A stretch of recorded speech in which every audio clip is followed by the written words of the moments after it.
पिछले 3 महीनों में 100 से ज्यादा चाइनीज ऐप्स बैन करने के बाद इंडिया ने आज दूसरे 118 चाइनीज ऐप्स बैन कर दिए और इस बार बैन किए गए ऐप्स में पबजी मोबाइल भी शामिल है। चाइनीज ऐप्स पर तो सरकार की जो डिजिटल स्ट्राइक है वो पहले से चल रही थी, लेकिन यहाँ पर लोग सवाल कर रहे हैं कि आखिर पबजी को क्यों बैन किया भाई, वो तो चाइनीज गेम नहीं है बल्कि South Korean firm Blue Hole PUBG के ओनर हैं। तो आज के इस टेक टॉक वीडियो में मैं आपसे इसी पर बात करूंगा और बताऊंगा कि पूरी तरह चाइनीज गेम नहीं होने के बावजूद भी गवर्नमेंट ने पबजी को क्यों बैन किया, साथ ही जानेंगे कि आगे इंडिया में इसका फ्यूचर क्या होगा। एक्चुअली जब गवर्नमेंट ने जून में 59 चाइनीज ऐप्स बैन किए थे, तभी से यह खबर आ रही थी कि पबजी पर भी गवर्नमेंट की नजर है और पबजी जो है वो गवर्नमेंट के रडार पर है और उस पर भी गवर्नमेंट बैन लगा सकती है। लेकिन काफी दिन तक जब कोई एक्शन गवर्नमेंट ने नहीं लिया तो लगा कि भाई ये गेम बच जाएगा क्योंकि ये 100% चाइनीज गेम नहीं है। लेकिन ऐसा नहीं हुआ और आखिरकार पबजी भी फाइनली बैन हो गया। पर लोगों को जो सवाल सबसे ज्यादा परेशान कर रहा है वो ये कि साउथ कोरियन ओरिजिन होने के बाद भी पबजी क्यों बैन हुआ है।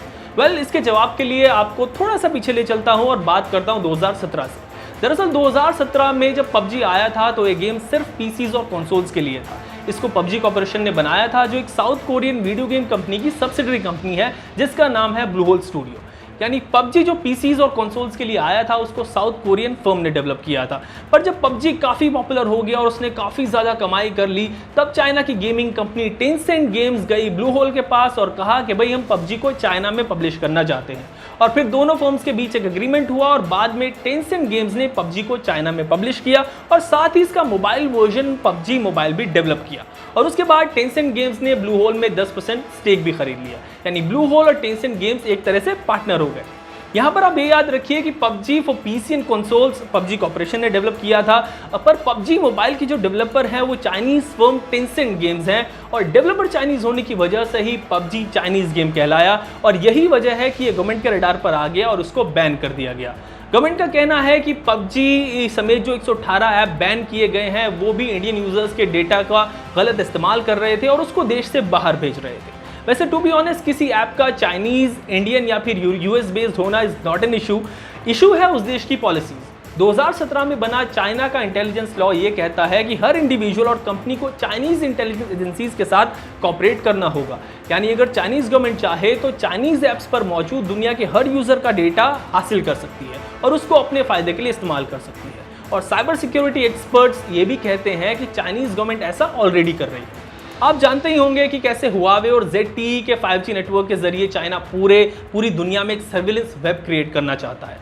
तो पबजी के मामले में भी बिल्कुल ऐसा ही है। टेंसेंट गेम्स जो पबजी के डेवलपर है उसके पास आपका डेटा सेफ नहीं है क्योंकि इसको चाइनीज गवर्नमेंट जब चाहे एक्सेस कर सकती है और ये हमारी देश की सुरक्षा के लिए खतरा बन सकता है। आपका डेटा इतना इंपॉर्टेंट क्यों होता है, इससे क्या साजिशें दूसरे देश कर सकते हैं, इस पर मैं एक डिटेल्ड वीडियो बनाऊंगा। पर आप अभी इतना याद रखिए कि आने वाले वक्त में जिसके पास जितना डेटा होगा वो उतना ही पावरफुल होगा।